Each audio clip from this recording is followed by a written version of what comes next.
Betrayal. It's one of those words that hits like a punch in the stomach, isn't it? Because betrayal doesn't just come in one form. Sometimes it's emotional, like the person you trusted most playing with your heart. Sometimes it's financial stealing, not just money, but your sense of safety and stability. And sometimes it's an attack on your very dignity. When these wounds happen, society loves to tell us. We hear it from friends, from books, even from spiritual leaders.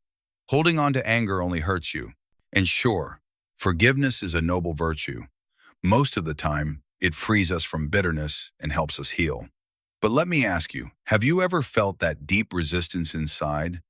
That voice in your chest saying, no, this should not be forgiven. Bulla, I, in self, and in self, it monoxine, that bill, be halsov, that BOP. Here's the thing. Maybe that instinct is right, because forgiveness without boundaries isn't strength, it's self-betrayal. The Stoic emperor Marcus Aurelius warned us, do not make yourself a slave to anyone. Blind forgiveness can do exactly that. It hands the keys of your dignity to someone who's already proven they'll misuse it. So what do? How do we know when forgiveness is healing and when forgiveness is harmful? That's what we're going to uncover today. Because not all betrayals are created equal. Some are so deep, so deliberate, so corrosive to your soul that forgiving them doesn't make you noble. It makes you vulnerable to more damage. Think about it like this. If you forgive every offense without discernment, what message are you sending?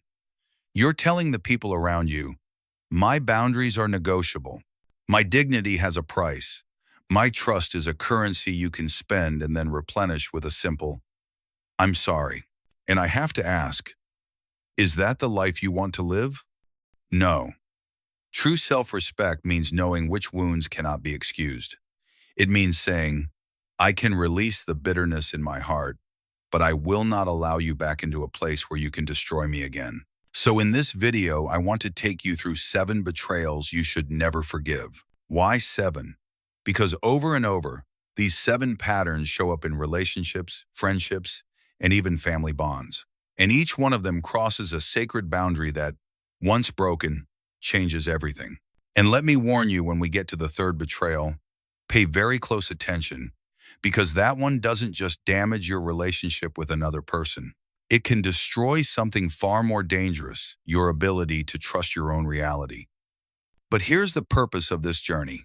I'm not here to teach you to be bitter, to carry hatred, or to shut yourself off from love. I'm here to show you how to protect your dignity, how to set unshakable boundaries, and how to recognize the moments when walking away isn't cruelty, it's wisdom. So I want you to imagine something with me. Think about the worst betrayal you've ever experienced. Maybe it was someone mocking you in public. Maybe it was money disappearing from your account. Maybe it was a lie that twisted your mind until you couldn't trust yourself anymore. Think about how that moment felt. Now imagine standing there in the aftermath and someone tells you, just move on. Do you see how empty that sounds when the wound runs that deep? The truth is, forgiveness has its place, but it should never come at the cost of your self-respect. Some people have shown you exactly who they are, and once you see it, you cannot unsee it. In the next parts of this video, I'll walk you through each of these 7 betrayals one by one. And as we explore them, I want you to ask yourself, which ones have I already forgiven that I should have walked away from? Because sometimes the greatest act of strength isn't in holding on, it's in letting go with clarity and never turning back. So let's begin with the first betrayal, one of the most humiliating and destructive of them all. When someone deliberately attacks your dignity in public. Let's start with the very first betrayal you should never forgive. Deliberate public humiliation. Now, I'm not talking about a harmless joke or someone accidentally saying something clumsy in the heat of the moment. I'm talking about calculated cruelty. When a person who knows your fears, your insecurities, and your private struggles chooses to take those sacred pieces of your inner world and weaponize them in front of others. Think about that for a moment. You trusted them. You opened up in vulnerability, believing your secrets were safe. And then one day, they used those very secrets as ammunition to tear you down, not in private, not in a one-on-one conflict, but in public, where they knew it would sting the most. Let me give you a real example. Maria once shared with her boyfriend her struggles with anxiety. She told him about how terrified she felt giving presentations at work. It was a moment of intimacy, a moment of deep trust. She believed he would guard that truth with care. But months later, during an argument at his company party, he decided to make her paint a punchline. In front of colleagues, he mocked her panic attacks, laughing that she could barely function in the real world. The room went silent. Maria's dignity shattered.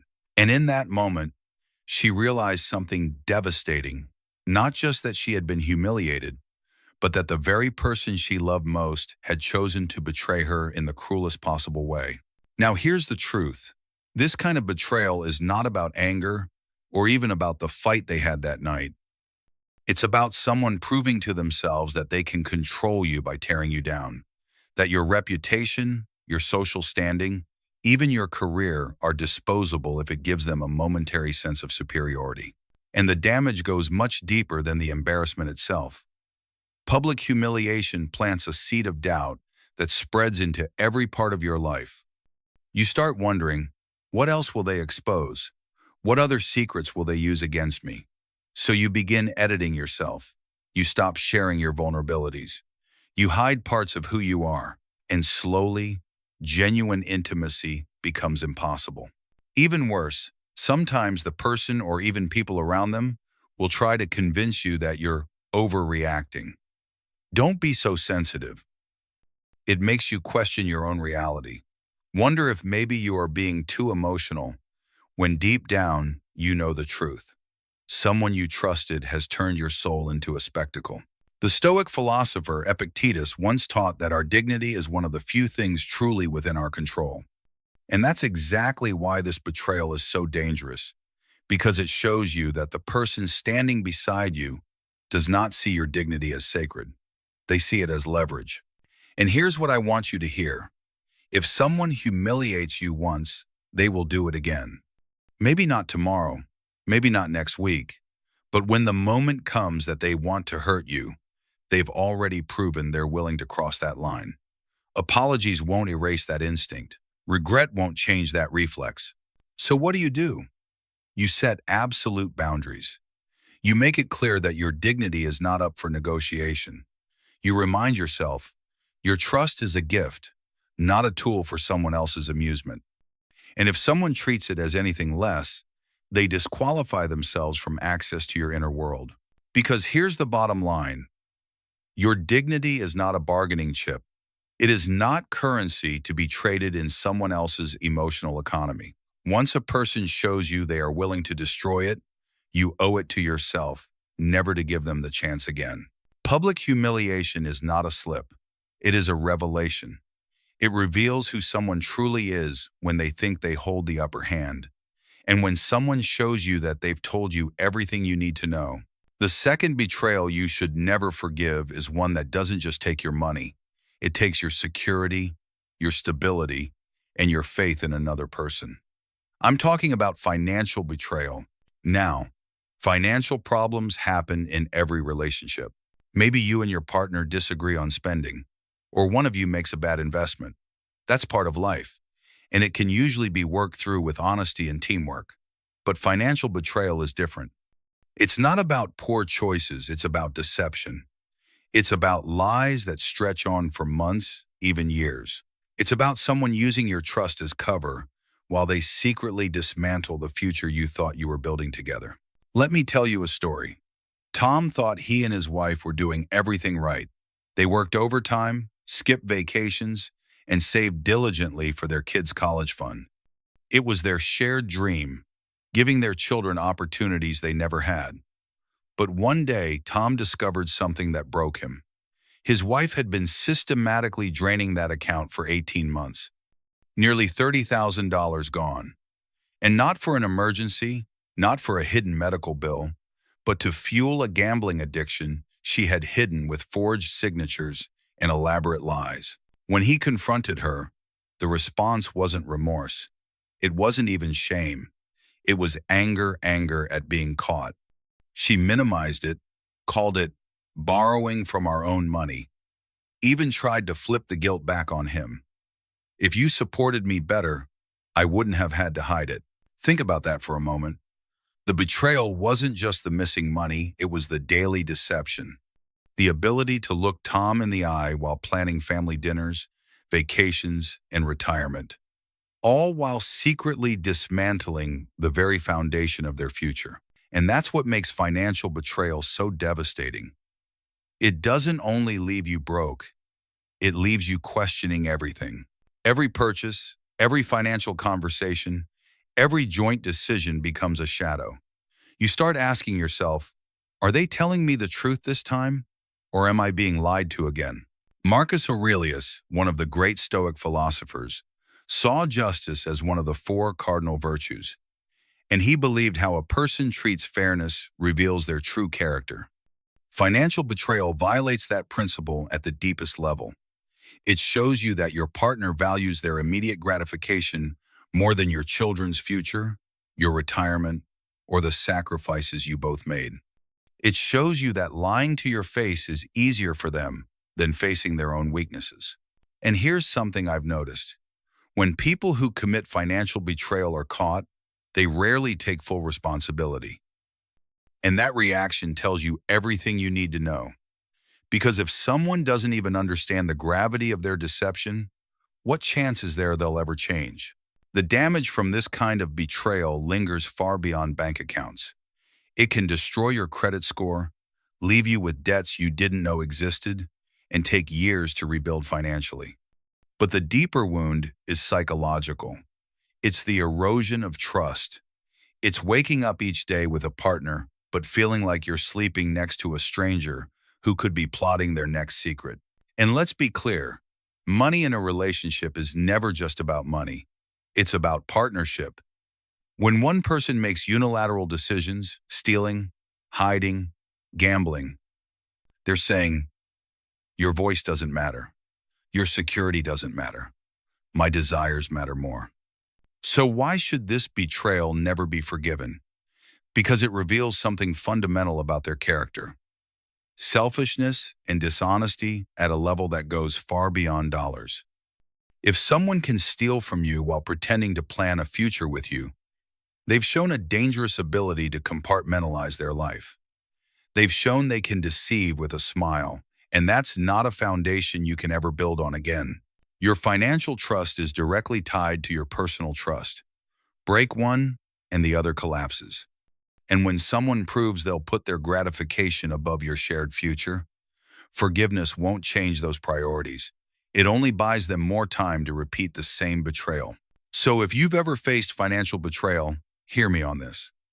It's not just about the money. It's about the soul of your partnership. And when someone gambles with that, they're not just stealing from your bank account, they're stealing from your life. The third betrayal is one of the most cruel and insidious of them all. It doesn't just attack your trust in another person, it attacks your ability to trust yourself.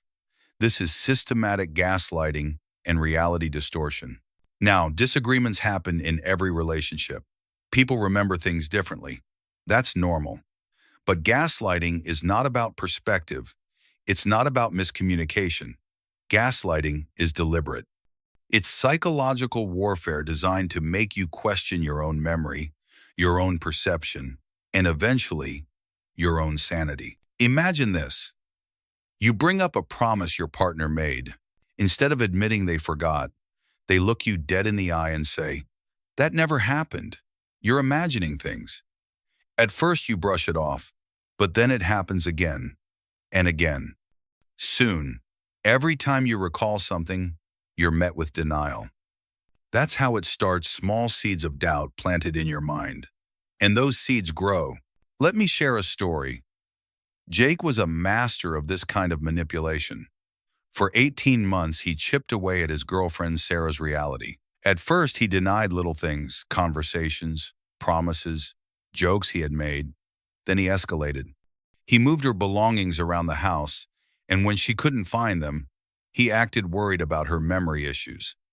He even told her that her friends had confided in him, expressing concern about her paranoia. Piece by piece, Sarah stopped trusting herself. She started writing secret journals just to track what was real.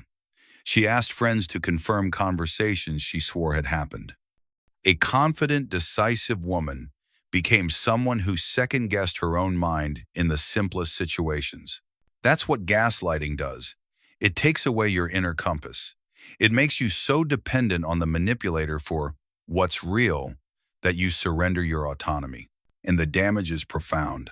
Because when someone steals your trust in yourself, they don't just control the relationship, they control your life. You begin to hesitate at work, to doubt your instincts with friends, even to question whether your emotions are valid. The Stoics believed that clear perception, seeing the world as it truly is, was the foundation of wisdom. Marcus Aurelius, Epictetus, Seneca, all of them warned that self-deception is the root of destruction. But gaslighting is even worse than self-deception. It's someone else deliberately clouding your mind so they can control you. And here's the chilling part. When gaslighters are confronted, they don't stop. They gaslight you about the gaslighting. You're paranoid. You're making me look bad. You're imagining things again. It's never accountability, it's another layer of manipulation. So let me ask you, how do you heal from betrayal when the betrayal itself is designed to make you believe it doesn't exist? That's why this form of betrayal is uniquely cruel. Unlike a financial theft or even infidelity, which can be proven with evidence, gaslighting targets your ability to even believe the evidence you hold in your hands. That's why forgiveness here is dangerous, because forgiveness assumes the other person is capable of remorse. But someone who systematically trains you to doubt yourself isn't simply making mistakes, they're revealing a fundamental character flaw. They're showing you that your autonomy, your sanity, your very reality is negotiable in their pursuit of control. And no apology can erase that pattern. If you've ever been through gaslighting, you know the scars it leaves. Even after the relationship ends, you find yourself seeking reassurance from others, struggling to trust your instincts, waiting for someone else to confirm that what you feel and see is real. But here's the truth you need to hold on to. Your reality is not negotiable. Your perceptions, your memory, your truth, they are the foundation of your freedom. And anyone who tries to twist them for their own power has disqualified themselves from ever being trusted again. So when it comes to gaslighting, don't second-guess your instinct to walk away.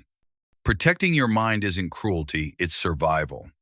The fourth betrayal cuts deeper than almost any other, because it's not just one person turning against you, it's two. This is infidelity with someone close to you. Cheating already devastates trust. But when it involves someone from your inner circle, a close friend, a sibling, someone you thought would always protect you, it's a double assassination of loyalty. It doesn't just shatter your relationship, it contaminates your entire support system. Think about it. Strangers can betray you, and it hurts. But when betrayal comes from the people you love most, people who sit at your dinner table, who know your history and your pain, that betrayal carries a cruelty that's almost unbearable. Because it's not just a mistake, it's a conspiracy. Let me share a story. Lisa believed her family would be her anchor after her father passed away. In the middle of grief, she planned a healing family vacation, but that trip turned into a nightmare. She discovered that her husband had been having an affair with her younger sister, not for a week, not for a single mistake, for 8 months. For 8 months, every family dinner, every conversation, every smile across the table was an elaborate lie. Lisa confided in her sister about her marriage struggles, not realizing that her sister was part of the very problem she was trying to solve. Her husband would leave their bed to text her sister, then return to kiss Lisa goodnight. The people she trusted most were working together to deceive her. And when confronted, no deep remorse, no true accountability, just excuses. Her husband blamed the state of the marriage. Her sister claimed, it just happened. Both tried to twist the guilt back onto Lisa, as if her pain was an inconvenience rather than the result of their choices. That's the thing about this type of betrayal. It requires planning. It requires secrecy. It requires lying with a straight face, day after day, while pretending to love you. This isn't a slip in judgment. It's a strategy of deception, and the damage goes far beyond the betrayal itself. When the people closest to you are willing to conspire, you lose more than a relationship. You lose your sense of safety. Family gatherings, friendships, even new relationships feel poisoned by the memory. You find yourself wondering, if my own sister could do this, who else is capable of the same thing? The Stoic philosopher Seneca once warned us to choose companions wisely because their actions reveal their true character. And here's the truth. Someone who can betray you in this way isn't just unfaithful. They've proven that they value their own pleasure above your dignity, above your family's stability, above the bonds that should be unbreakable. And here's the most devastating part. They chose this path precisely because it would hurt the most. They could have cheated with a stranger, but they didn't. They chose someone close to you because that maximizes the damage. That level of calculation is not just weakness, it's cruelty. So why should this betrayal never be forgiven? Because it reveals a capacity for deception so deep that no apology can cover it. If someone can share your home, your meals, your love, and simultaneously plot against you with someone from your inner circle, what limits do they have? The answer is none. Forgiving this kind of betrayal isn't mercy, it's self-harm. Because you'd be inviting back into your life people who have already shown they can destroy it from within. And I want you to ask yourself, if someone has proven they can orchestrate an elaborate lie at the cost of your well-being, how many more lies are you willing to live with? Remember, love without loyalty is poison, and loyalty without respect is slavery. You deserve relationships where your trust is a treasure, not a tool, where your family bonds are sacred, not exploited. So if you've ever faced this betrayal, know this. Walking away isn't weakness. It's reclaiming your life from people who never valued it in the first place. The fifth betrayal is the one that doesn't just threaten your trust in someone else. It threatens the very foundation of who you are. This is when someone pressures you to betray your own core values. We all know that relationships require compromise. You compromise on where to eat, where to live, how to spend your time. That's part of love and partnership. But your values? Those aren't negotiable. They are your moral compass. They are the principles that define who you are, even when no one is watching. But there are people, sometimes even those closest to you, who will try to bend those values for their own advantage. They'll ask you to lie for them, to cheat for them, to cover for them. They'll pressure you to step away from your integrity in order to serve their goals. And when they do that, they're not just asking you for help, they're asking you to destroy a piece of yourself. Take David's story. He was a business owner who partnered with someone he trusted like a brother. But when expensive equipment needed repairs, his partner came with a solution: falsify the safety inspection reports. At first, it sounded like a shortcut to stay competitive. But as David resisted, the pressure increased. His partner minimized it. "You're being naive." When that didn't work, he escalated with guilt. "If you cared, you'd do this." Eventually, he turned to threats, hinting he would dissolve their partnership and ruin David's reputation if he refused. What was really happening here? David's partner wasn't just asking him to sign a paper. He was asking him to become someone different, someone who would risk lives for profit, someone who would throw away honesty for convenience. In short, he was asking David to participate in his own moral corruption. And that's why this betrayal is so destructive. Because even if you give in just once, the damage doesn't end there. Once someone knows your values are negotiable, they'll keep pushing. They'll return with bigger requests, darker compromises, until you've lost sight of who you are. The Stoic emperor Marcus Aurelius warned us. He understood that integrity is priceless. When someone pressures you to abandon it, They're not loving the real you. They're trying to reshape you into something useful for their purposes. And here's the cruel twist. People who betray you this way often disguise their manipulation as loyalty. They'll say, if you really loved me, you'd do this. Or they'll appeal to necessity. We have no choice. This is how the world works. They try to make you believe that your moral compass is actually selfishness, that your refusal to compromise is the real betrayal. But let's be clear, that's not love. That's exploitation. Why should this betrayal never be forgiven? Because it reveals a person who does not respect your soul. They see your principles as obstacles, not as the essence of who you are. And once you know that, you can never unknow it. If you yield, you live with regret and self-hatred. If you refuse, you live with the knowledge that someone you trusted would gladly see you sacrifice your very identity for their gain. Either way, the relationship is permanently changed. So let me ask you, what's the price of your integrity? Is there any sum of money, any amount of pressure, any relationship so valuable that you'd trade your values away? Because the truth is, once you compromise your core, you'll spend years trying to rebuild the respect you lost in yourself. The lesson is simple.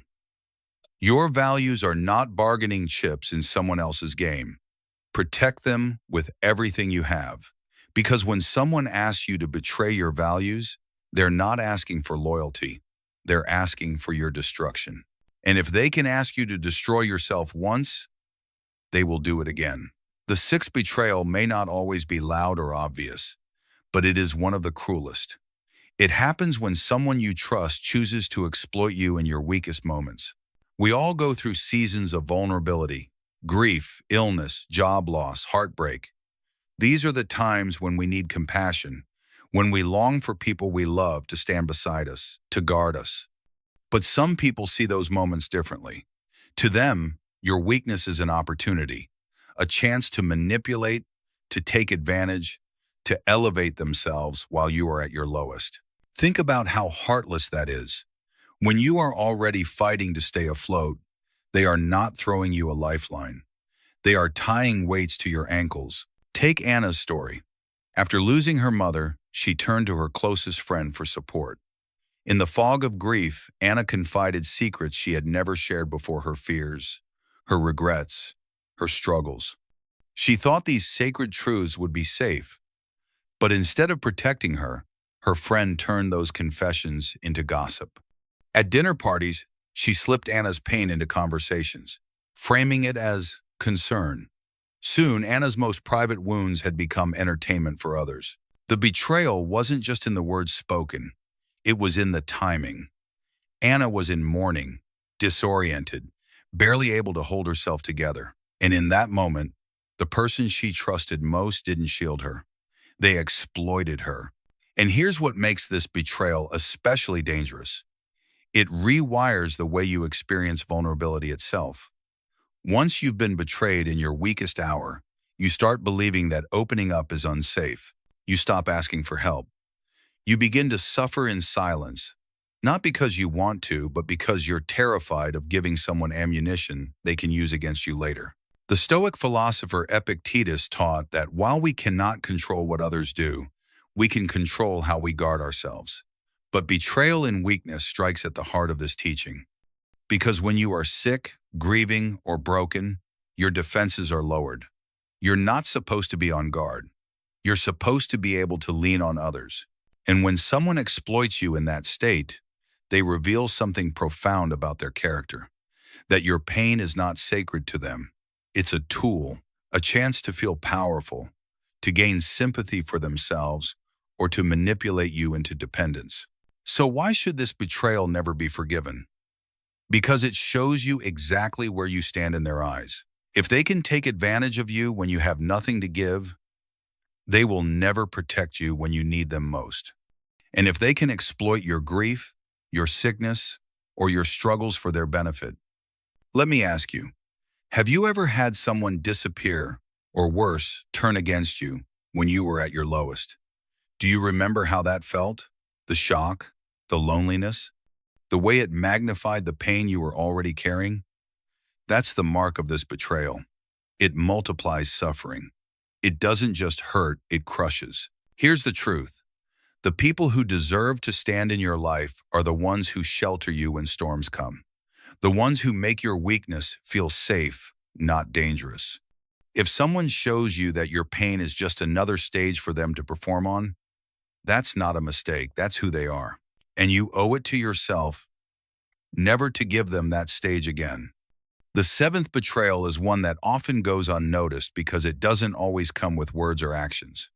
Sometimes the most painful betrayal is silence, when the people you counted on to stand by you simply disappear. We often think betrayal means lying, cheating, or stealing. But betrayal can also be an absence. It can be the phone call that never comes, the friend who doesn't show up, the partner who looks away instead of speaking up when your reputation, your dignity, or your very life is under attack. Silence in these moments is not neutral. It's a choice, and it speaks louder than words. Let me share Michael's story. He was falsely accused at work of something he didn't do. It was humiliating, terrifying. His career was on the line. He thought his colleagues, the very people who laughed with him at lunch and praised his work, would defend him. But when the moment came, they said nothing. Not one person spoke up. They knew the truth, but they chose the safety of silence over the courage of loyalty. Michael told me later that the accusation wasn't what broke him. It was the silence. The looks of sympathy that came only after the meeting. The private whispers of, "I knew you were innocent," that never made it to the people in power. That abandonment cut deeper than the false charge itself. And that's the cruel thing about this kind of betrayal. Silence when you need someone most makes you question every bond you thought you had. You start asking, were they ever really my friend? Was the connection I felt even real? Or was I always standing alone? The Stoic philosopher Seneca once said, "A loyal friend loves in adversity as well as in prosperity." Silence in your darkest moment proves the opposite. It reveals that their loyalty was conditional, that their presence was convenient, and that when loyalty carried a cost, they were unwilling to pay it. And let's be honest, we live in a world where it's easy to stay silent. People avoid conflict. They avoid taking sides. They say, "I didn't want to get involved." But here's the truth. When you choose silence in the face of injustice, you've already chosen a side. You've chosen the side of the betrayer because your silence gives them power. Why should this betrayal never be forgiven? Because it shows you that when push comes to shove, you cannot count on them. When your dignity, your reputation, or your safety is on the line, they will choose themselves. And if they can abandon you once, they will abandon you again. So let me ask you, who stood by you in your hardest moments? And who disappeared? Think carefully about that, because those answers reveal the truth about your relationships more than 1,000 promises ever could. Silence is not harmless. Silence tells you, your suffering isn't worth my discomfort. Your battle isn't worth my voice. And when someone communicates that to you, even without words, believe them. Because the people who deserve to be in your life are the ones who will speak when it's hard, who will stand when it costs something, who will refuse to abandon you even if it makes their own life uncomfortable. Those are the people worth keeping. Everyone else? Let them go. We've now walked through 7 betrayals that should never be forgiven. From public humiliation, financial deception, and gaslighting, to infidelity with someone close, pressure to compromise your values, exploitation in your weakest moments, and finally the silent abandonment when you needed support the most. At first glance, they may look different. One attacks your reputation, another your money. But if you look deeper, all 7 share one thing in common. They strike at the foundation of who you are. They don't just break trust, they break dignity, safety, and identity. And once those foundations are shattered, the relationship can no longer stand. Now, society will always tell you, forgive, let go, don't hold on to grudges. And yes, forgiveness can free you from bitterness. But here's the hard truth. Forgiving the unforgivable isn't noble, it's self-harm. Because when you forgive a betrayal that cuts this deep, you're not just letting someone back in. You're teaching them that your boundaries are negotiable, that your dignity is for sale. And if you've learned anything from Stoic wisdom, you know that your dignity, your self-respect, is not a bargaining chip. Marcus Aurelius reminded us never to make ourselves slaves to anyone. Seneca told us to judge companions by their actions when adversity strikes. Epictetus taught us that dignity is one of the few things we truly control. All three philosophers point to the same truth. So what do you do when faced with these betrayals? You don't need to carry hatred. You don't need to seek revenge. But you must draw the line. You must say, "This ends here. You don't get another chance to destroy me." 1. Because walking away from those who show you their true character is not cruelty, it's wisdom. It's not punishment, it's protection. Let me ask you this. How many times have you forgiven someone only to watch them repeat the same betrayal? How many pieces of yourself have you lost, thinking that forgiving them would finally change them? The truth is, forgiveness doesn't always change the betrayer, it changes you. Sometimes it shrinks you, convincing you that your pain doesn't matter. But when you withhold forgiveness from the unforgivable, you reclaim your dignity. You tell the world, "My boundaries are not suggestions. They are requirements for access to my life." And that is power. Quiet power. Stoic power. So as you leave this video, I want you to reflect. Which of these 7 betrayals have you tolerated in your life?